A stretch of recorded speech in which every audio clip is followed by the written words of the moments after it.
What up, Cavs Nation? I'm your host, Ethan Sands, and I'm back with another episode of the Wine and Gold Talk podcast. And joining me today, you know him, you love him, Chris Fedor, Jimmy Watkins, and we have another episode that's going to dive into, this time, a specific trade piece that we've touched on a little bit throughout the course of the summer already when we've gone through the different variables and different people and players that we've seen that are likely on the market for their various teams and how obtainable they are.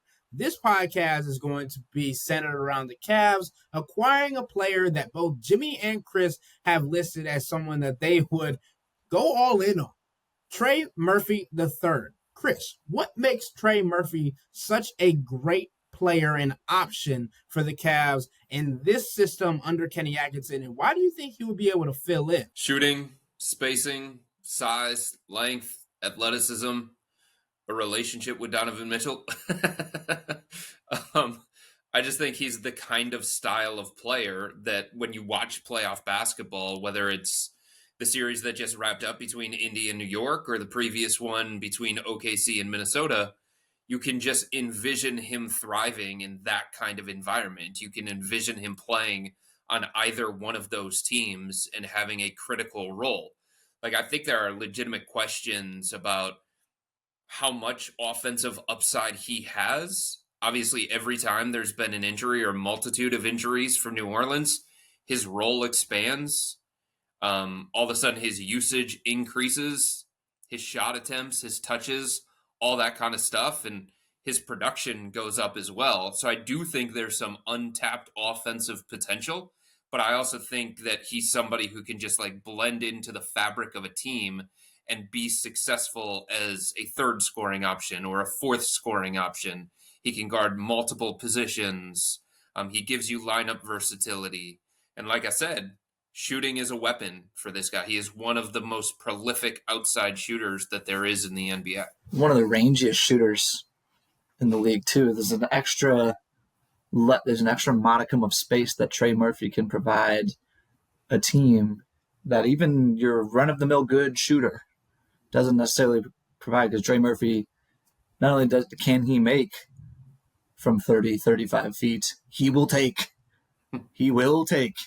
from 30, 35 feet. He's a different kind of range on him. He's good off the dribble. He's good on the catch. He's good on the move. Like, he's a big, versatile shooter offensively. 3.7 assists per 36 minutes. If we start talking about if moving pieces around on this team, particularly if Darius Garland is involved, you got to find playmaking somewhere else. And Trey Murphy, and I mean, again, we're scraped 3.7 assists per 36 minutes, not bowling anyone over. But for a guy of his size at his position, that's a good sign. He's only 24 years old as well. That's a positive and a negative, right? Because we're in any move that the Cavs make, you would think they would want to accelerate their winning timeline, right? And with Trey Murphy, he's got 10 career playoff games. And it's in neither of those series was he the player that he is today. The most recent one was 2023-24. I think they got swept in the first round. And he was, 11 points per game on so shooting, whatever. That's a small sample size. But the point is, I think while I can certainly envision the player that I've seen Trey Murphy to be thriving in a playoff series, I still haven't seen Trey Murphy do it yet. And as we know here in Cleveland, seeing it is a very important part of the process. A very important part of the process. Yeah.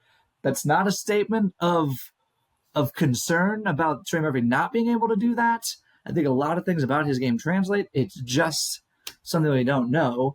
And the question of maturity. I've never talked to Trey Murphy. I don't know how he handles his business. He seems from afar like a pretty good a guy who's got a square head on his shoulders, who is mentally tough, physically tough. But again, I don't know. There's only so much league pass you can watch to learn about these guys' makeup until you get them in your building, or do more intel around the corners, right? You can't really know. So again, not saying this would be a thing for sure, but the last thing you want is to shuffle all these pieces around on your team, get back to the same point you've gotten to before, and experience similar struggles. So that's from Trey Murphy experience in a nutshell. I'm a big fan, as you mentioned earlier, Ethan, but it's not nothing in this life is guaranteed. And this is Trey Murphy being an awesome fit is falls into that category too. I also think we have to look at something here, guys. For a number of years, so many people had these conversations about put X player in the Golden State system and that guy's going to thrive.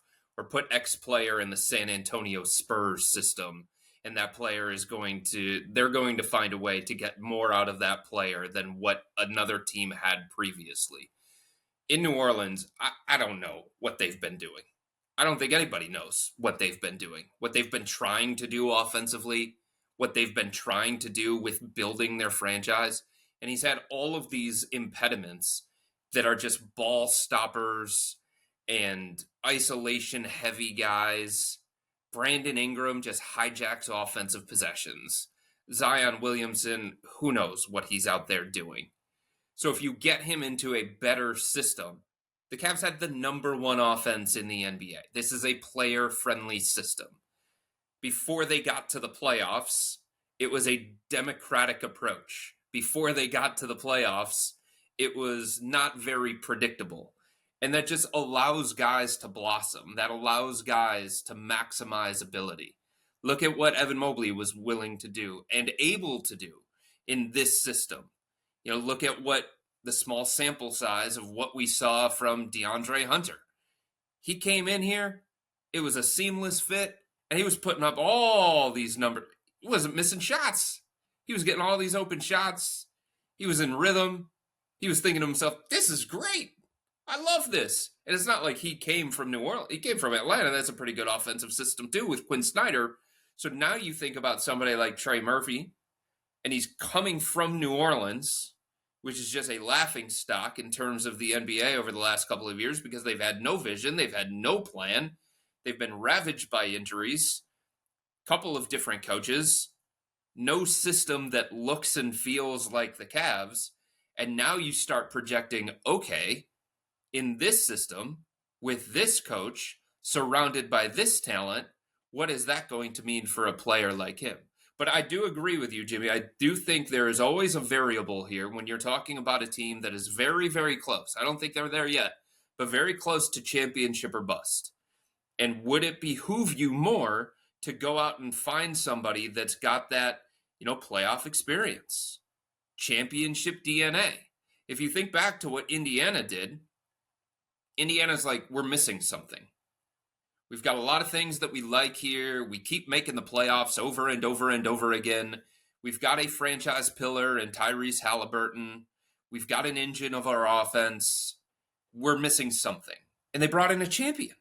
They brought in a guy who was the second most important player on a championship team. And there's just no substitute for that.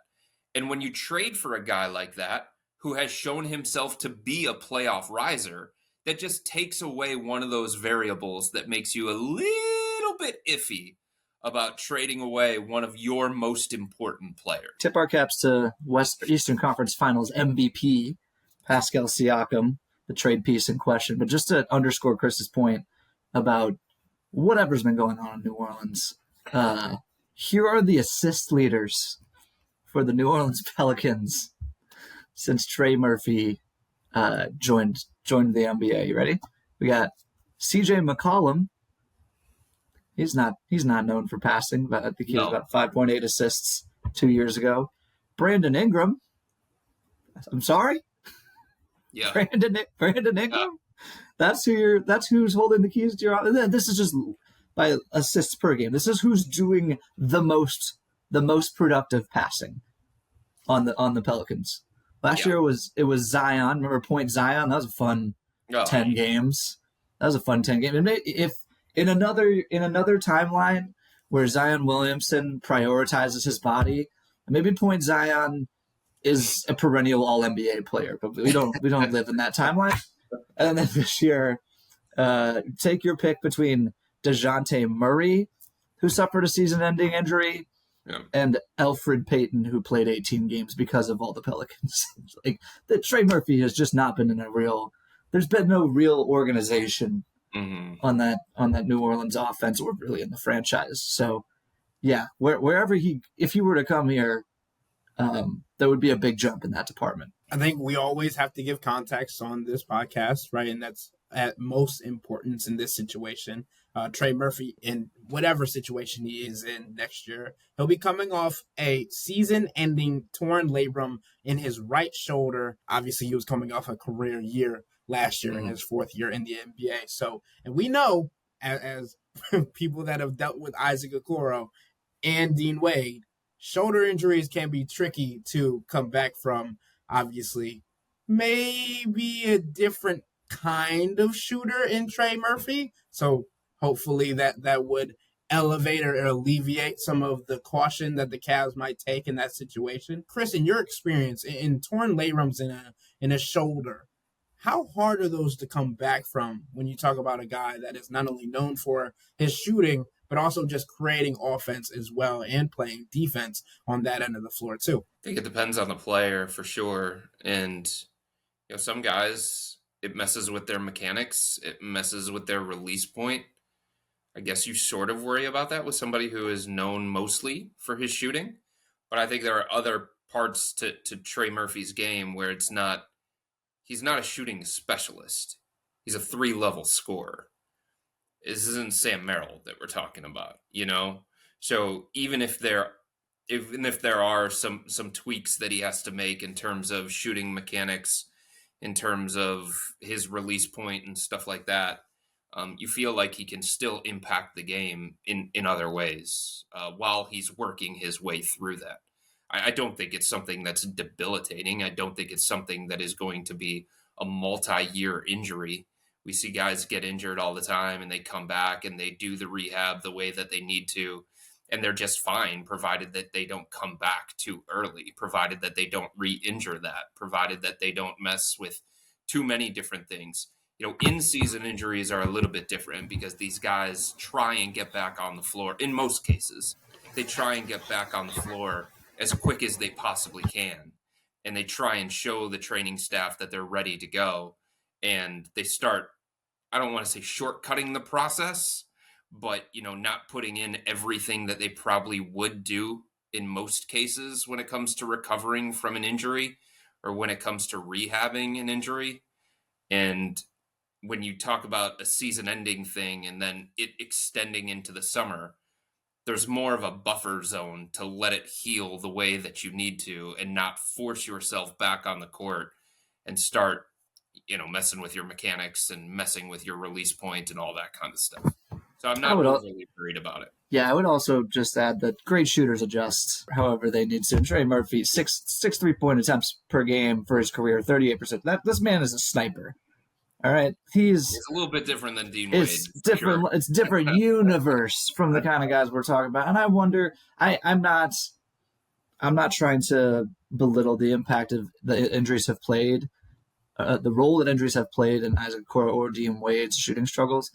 But a lot of times I wonder, like with Isaac this year, he was always going to come back to earth a little bit as a 3-point shooter. Right. But I think he just had he was in a stretch earlier in the year where he had a lot of confidence because he was making shots. Then he stopped shooting for a while and he had to rebuild his confidence from scratch. And we know where it is on an average day in the basketball season for Isaac. I think the same thing with Dean Wade. It's like, is it the injury or is the injury is part of this, but the mental fatigue that accompanies injury, the mental challenge that comes with trying to rediscover your rhythm is harder for your shooters that are going to get left open in the corner in the playoffs than they are for guys like Trey Murphy, who has the defense's attention at all times. I keep going back and forth on this too, guys. Do we think the Cavs would say yes to this deal, this hypothetical deal? And we're having these conversations on the podcast as almost a series of dream targets or maybe potentially realistic targets for the Cavs if they choose to go the direction of a significant roster shakeup this offseason. And that's a big if. But there has to be a deal out there for them to say yes to. That's the biggest part of this. They have guys in Darius Garland and Jared Allen that are interesting to other teams out there. And I think, as I've talked about, I think they're more willing to listen and consider those options. But considering those options and listening and saying yes and ultimately pulling the trigger on the deal, those are two different things. Do we think this is one that they would say yes to? I think it depends, obviously, on what you're getting, and I wanted to get into that a little bit more. Jimmy pitched a game to us earlier before the podcast began that I think we'll use throughout the summer, and I think it's a really good idea from Jimmy of whether you think this team would rather have this or rather have that, and kind of going back and forth with that. And for me, as someone who has been working through the trade machine, filtering through social media, trying to find the best deals, and also obviously keeping in mind the conversations that we've had on this podcast about what we think might be best for the Cleveland Cavaliers. This is one find the best deals on social media. Are we sure about that as a proving ground? No, that's why I said filter through, Chris. Filter through. All right, gotcha. You have to scour through, filter through all these things, and then take them to my individual NBA trade machine and see what would work, right? Okay. So this is one that I've been kicking around, thinking about, and obviously it entails someone that I have been talking about on this podcast, which I think it is easier to let go than Darius Garland. That would be Jared Allen in this situation. And Jared Allen paired with Isaac Okoro to the New Orleans Pelicans, including a 2026 first round pick for Trey Murphy and I'm going to butcher his name, but I'm going to try anyway. Yves Missi.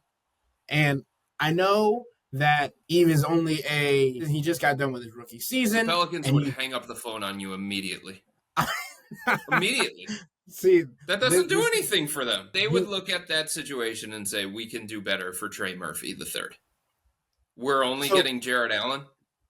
You're getting Jared Allen, you're getting Isaac. You might be getting you could even throw in two second round picks if need be, right? And obviously they would hang up the phone on you.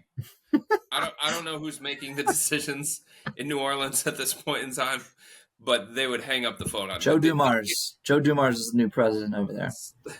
Yes, is he making the decisions? Do we know that for sure? That's fair. What I'm saying. That's fair. So the other thing that we have to consider here when having these conversations, because we want to make it realistic as possible, the Cavs cannot aggregate salary without being hard capped. Okay? So sending out Jared Allen and Isaac Okoro in the same deal hard caps them. And that is a very dangerous place to be. I think any team in the NBA would probably be willing to do it if it's for the right move. But that's a risky game to play. And I don't think that New Orleans would trade Trey Murphy III, who at one point was labeled untouchable. That was a reach, but at one point was kind of labeled that early on in his career. It's obviously different management. It's a different set of eyes. It's a different perspective and all that kind of stuff. So you might be able to have somebody making those decisions that don't have as many ties or emotions attached to a specific draft pick that they made. But Jared Allen for Trey Murphy, I don't think New Orleans would do that. I think if we're having a Trey Murphy conversation, it's got to be Darius. It has to. So with Darius, one piece of the puzzle here, and this doesn't have a ton to do with their basketball acumen. One piece of the puzzle is that Trey Murphy it was a well-timed rookie extension, I guess I would say. Yep. 4-year, $112 million. He will not count for more than 16% of the cap. Right. Over the next 4 years. Yeah, his extension kicks in next year. It's basically $28 a year. Darius is at $39 a year, and he is going to account for at least 24% of the cap. until, what is his contract actually? 27-28. So you're actually you're getting an extra year of life on this Trey Murphy contract, and is considerably cheaper, and potentially you're swapping out a position at which you have a surplus for a position at which you have a need. That's the case for. Plus, if there's as the Cavs, obviously, like we said, we want to accelerate the winning timeline. But if you make a Garland for Trey Murphy type move, you can squint and see a way out of the second apron within the next couple of years. Like you can. It's easier for you to avoid being a repeat offender and having to make some really, really hard decisions down the road. I don't necessarily think that should factor as much into your decision-making calculus at this stage of the game for the Cavs. It should all be about what's the best move I can make to win a championship as soon as I possibly can. But no decisions are made in a vacuum. Everything is universal. The salary stuff matters too. It does. It also matters in terms of matching salaries in this deal, and it does not match. It's $39 million of Darius and about $25 million of Trey Murphy. So you've got to find more money. Kelly Olynyk's expiring gets you pretty close. Now all of a sudden, you've got an expiring contract that has some value that you can get out of. But if you're talking about just pure make the salaries match between Trey Murphy III and Darius Garland, New Orleans is going to have to attach something else. And Olynyk is a logical thing because he's not Herb Jones. He's not Jordan Hawkins. Maybe the Cavs could pry away Jose Alvarado as a secondary ball handler, as a pesky defender that you can bring off the bench just to pick somebody up 94 feet and say, hey, Tyrese Halliburton, deal with this. Hey, Derek White, deal with this. Jalen Brunson, deal with this. Maybe, possibly. I will say, though, just in general, there is always a risk when you feel like as a team, you're the one trading away the better player. Darius Garland's an all-star, Trey Murphy III's not. In saying that, do you feel like you have enough other high-level talent to hopefully fill in those gaps that you would lose with Darius Garland, and you just say, okay, we understand that we're not getting the better player out of this deal, but we might be getting the better fit. We might be taking one player and turning one player into three for our rotation. Or we might be taking one player, albeit the best one in the deal, and turning that into two. And for a team that has 10 guys under contract and needs to fill out the roster, it could help them to get multiple players that they feel like are playoff level rotational players. If you're going to trade Darius Garland, I think that has to be the thinking, right? Just an understanding of we're probably not going to get the best player in this deal. We're probably not going to get the most talented player in this deal, but it might be a better fit. And it might be somebody who looks to be, and I don't know about Trey Murphy III, but looks to be more of a 16-game player than an 82-game player. That would be the only line of thinking. And I just keep going back to this. I don't know. I don't know that the Cavs would say yes to this one. I think Trey Murphy III would have their attention. I think they would consider it strongly. I don't think they would say no, or I don't think they'd say yes to it, though. What about some firsts? Some firsts involved here.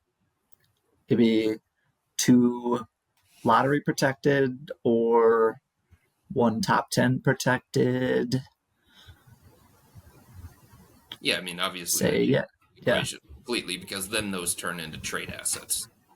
Mm-hmm. Assets that you can flip for more help now players, or assets that you can use yourself to get young, controllable, team-friendly contracts on this roster that you can develop in a system and with a coach that believes strongly in player development. I think that obviously changes the conversation significantly. Yeah, I'm with you though. Like if the whole conversation about this trade, like, well, look at all the things you're losing Trey Murphy doesn't create enough. Jose Alvarado doesn't shoot well enough. Well, it's like, if you like Darius Garland so much, keep him. That's cool too.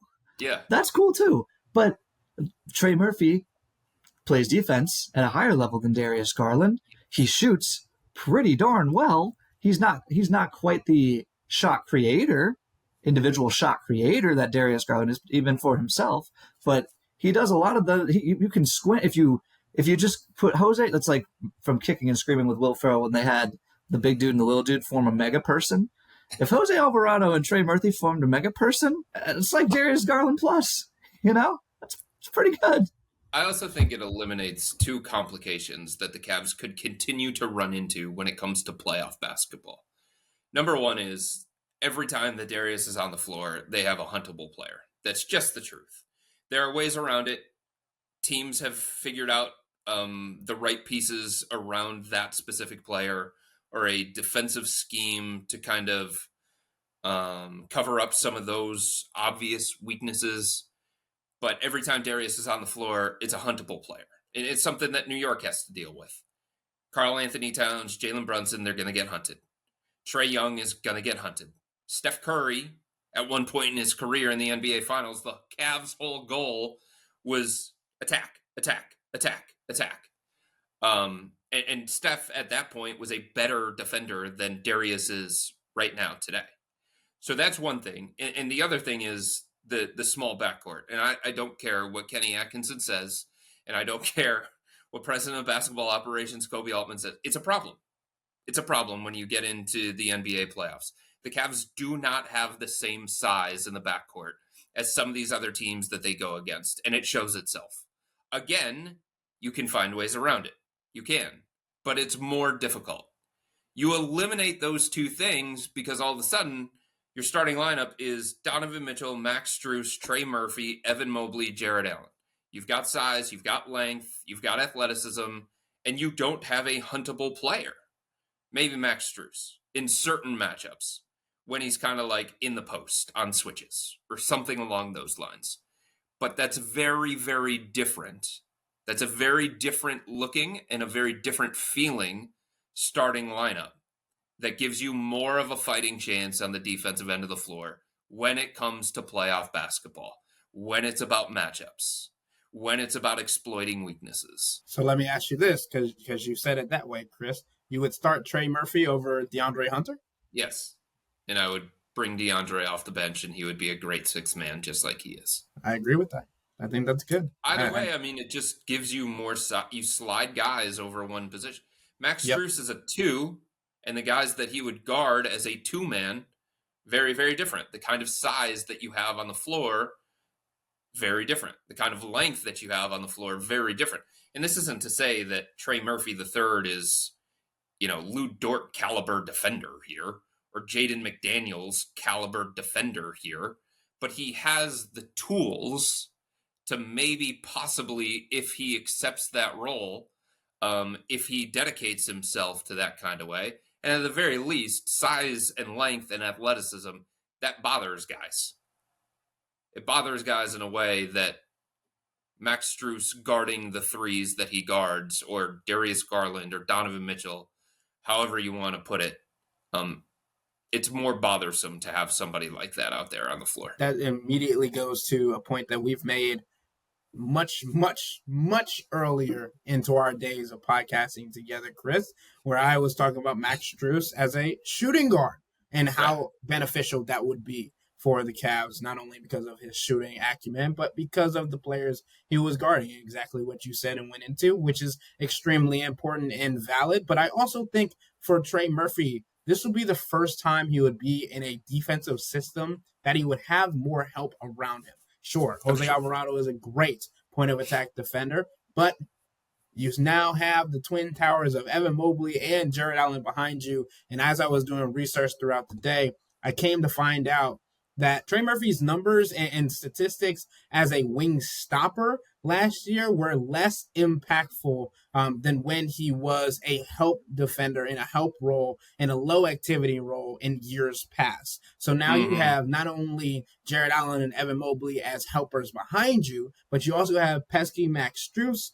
Potentially you still have Sam Merrill. Potentially you still have Donovan Mitchell and all these other players that you can throw at them that not only have length, size, and athleticism, but also have the tenacity that is required on the defensive end to match what he's able to do and give him the help that he needs on the perimeter. And not to mention, we've talked about this at an abundance when it comes to DeAndre Hunter, but using Trey Murphy and Kenny Atkinson's zone seems like it could be extremely beneficial for this team if that's the way that this Cavs team wants to go with it. And as we mentioned, this is just hypothetically speaking, and Darius and Garland and Trey Murphy's contracts don't match up, so they would have to find more money to figure things out and complete this trade. But I don't even want to use this word because it's gotten thrown around on social media so much. But framework is what we're looking at rather than just the understanding and trying to pitch a trade to the Cavs. And of course, we talked a little bit about other players throughout the podcast on recent weeks.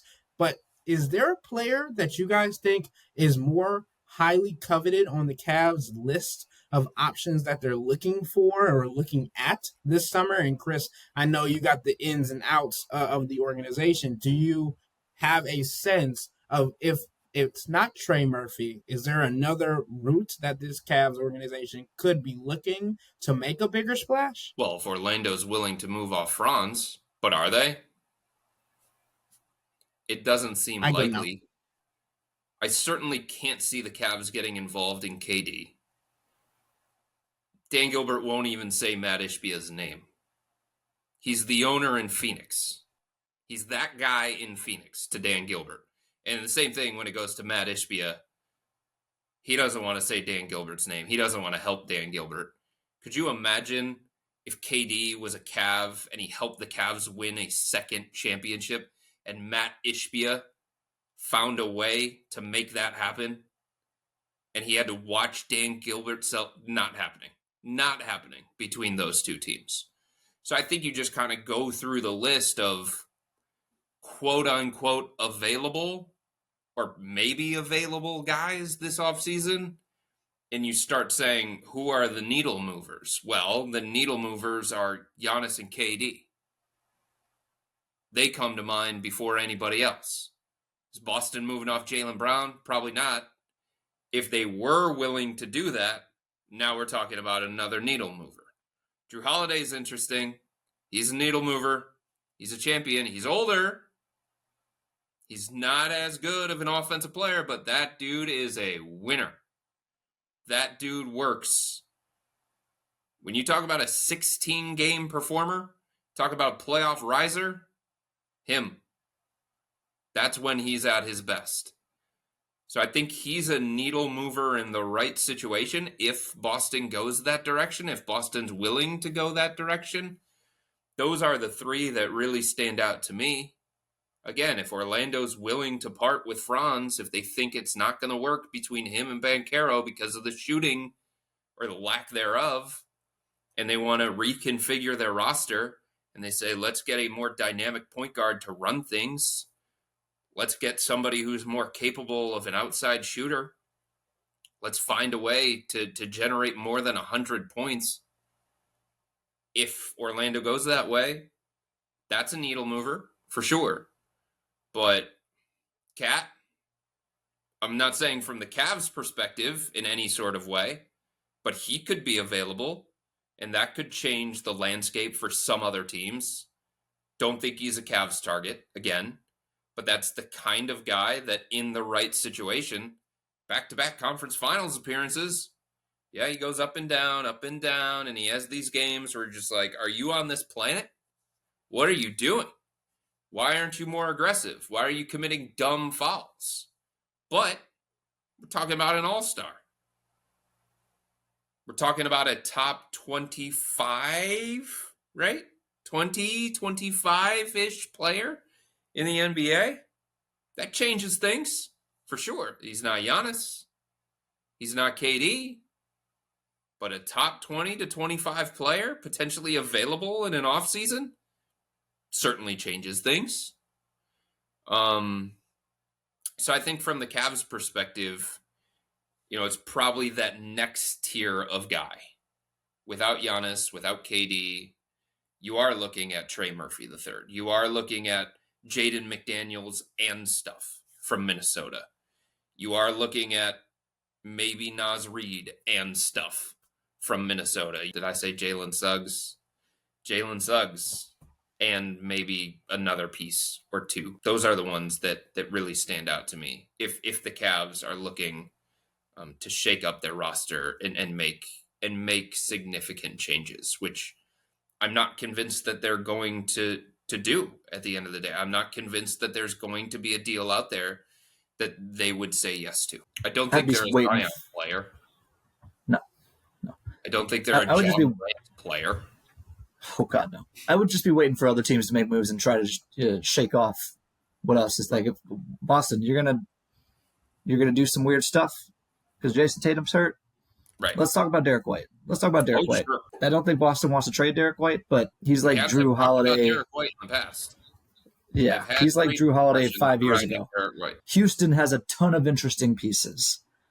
That it maybe in the midst of them making a big swing for a star like a KD, maybe the Cavs can finagle another one of their role players. I'm just thinking of teams who are going to be active.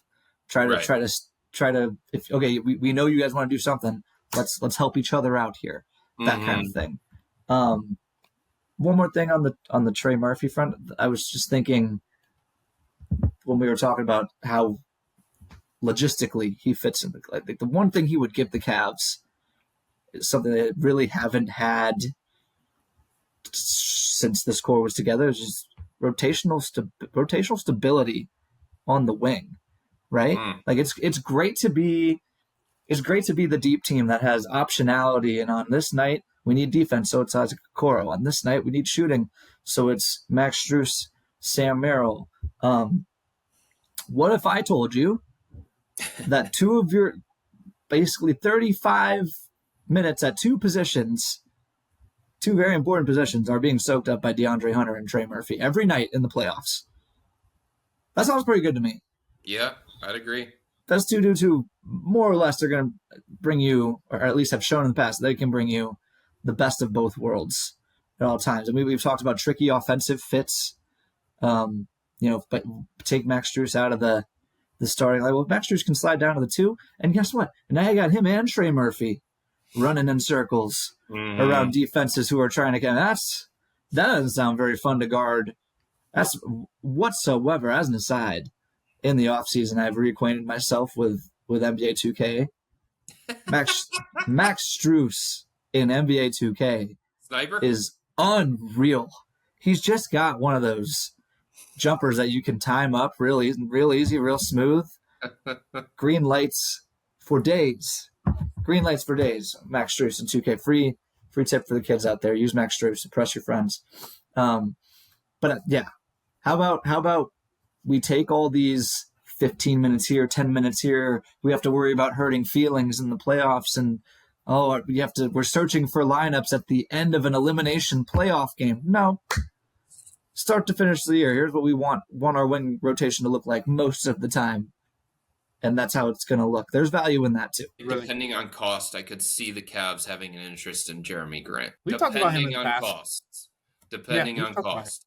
In the past, when he was coming off that run with the Denver Nuggets, the Cavs were interested, and then obviously his value went through the roof because of that, and it was out of their price range. But that is the kind of guy who has had success in the playoffs. He has elevated his game, his individual game in the playoffs. He can guard multiple positions. He can play multiple positions. I think in the right role, he can be really, really effective. He's miscast right now in Portland as more of a primary scoring option. That's just not who he is. That's not where he's going to be at his best. His flaws are going to show there. But depending on price, if it is the right price, I could see the Cavs having an interest there. one of the problems is his contract is just really, really high. He does feel more like a closer to Jared Allen price range than Darius Garland price range. I'd agree too. with that. I mean, Portland's got their centers are DeAndre Ayton and is it Rob Williams? Is that what they're running with over there? Mm-hmm. Yeah, I mean, neither of those are. I liked both of those players at one time, but going forward, I don't know if either of those dudes are. You want to talk about a team that needs stability at the center position, who would welcome Steady Eddie Jared Allen into the fold. That's the Portland Trailblazers right there. Pick and roll partner with Scoot. Let's go. So just for context and clarification, obviously we've talked a lot about his size and abilities and skill set, but Trey Murphy, as listed by ESPN, is 6'8", 206 pounds. He's 24 years old. He'll turn 25 in about 17 days on June 18th. And he went to Virginia, of all places. Interesting, right? You talk about chemistry. You talk about camaraderie. Donovan Mitchell, friend. DeAndre Hunter, friend. Ty Jerome, friend. Wow. Maybe. Just because he went to Virginia. Maybe. By osmosis. Are he and Evan Mobley the same astrological sign? Because they were both born in June. If this is what we're doing, it can't hurt. What is it? I don't even know what it would be. Is it Cancer? Gemini? You have two Geminis in the same locker room? What is it? What is the Anyway, what does it say about that? We're not playing crystals over here. I'm sorry, you don't believe in the stars? You dare question the authority of the stars? I'm saying we're not doing this 45 minutes into the podcast. I'll save that for a different podcast. I'll have that as the headline. Stars align for the Cavs. All right. Somebody's moon is falling over here. Not only chemistry and camaraderie, and I think it was Indiana that said it after their Eastern Conference Finals win. The power of friendship is real. OKC's doing the same thing, right? So it's not necessarily, oh my goodness, this is a group of all people that know each other. It's ironic they're winning together. No, it kind of makes a little bit more sense when you think about it that way. Shoot, the Cavs used that throughout the course of the year. 100%. A few teams in the NBA, so many people around the NBA were like, oh my God, look at their chemistry. Look at how much they like each other. It was a big part of them winning 64 games. And if they can bolster that by adding another piece, obviously, while losing a significant one, might be something to consider. But again, these are all hypothetical. And as Kobe Altman said in his end-of-season press conference, he wouldn't be opposed to running it back. So we'll have to wait and see what the Cavs end up doing. You will get more of these podcasts throughout the summer. And as Jimmy said, if they run it back, if you like Darius Garland, you want to keep him, fine. Let's see what you can do and how internal improvement works for you again in Kenny Atkinson's first full summer in Cleveland. But with all that being said, that'll wrap up today's episode of the Wine and Gold Talk podcast. But remember to become a Cavs insider and interact with Chris, me, and Jimmy by subscribing to Subtext. This is where you can send in your weekly Hey Chris questions, and this week's one should be good. So sign up for a 14-day free trial or visit cleveland.com/Cavs and click on the blue bar at the top of the page. If you don't like it, that's fine.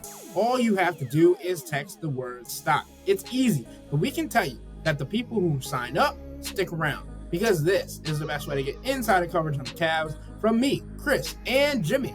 This isn't just our podcast, it's your podcast. And the only way to have your voice heard is through Subtext. Y'all be safe.